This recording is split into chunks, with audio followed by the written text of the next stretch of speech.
this bill does not give carte blanche authority to the minister to remit land taxes or interest on land taxes. As I understood him correctly,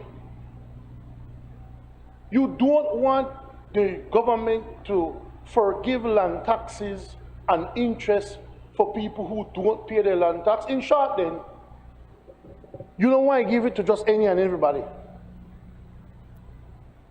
But this bill doesn't allow the minister to do that. This bill puts the minister in a box.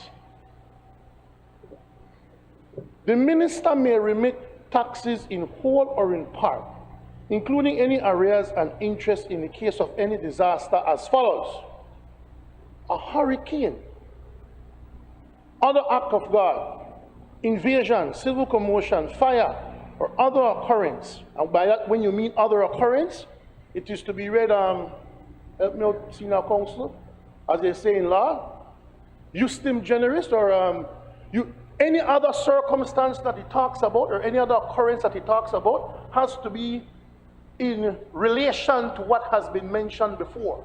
It has to be an act of God. So you can't burn down your own house and say, I need tax relief because my house catch fire, the axe fire. No.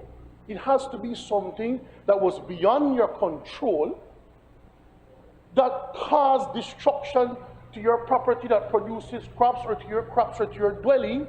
And in those cases, the minister can use his or her discretion to say, look, this person is owed land taxes, but given what has happened, which is beyond that person's control, the minister can use her discretion to then say, look, you don't owe any land taxes for the next year or two. Or you know what? The land taxes that you've owned for the last year or two,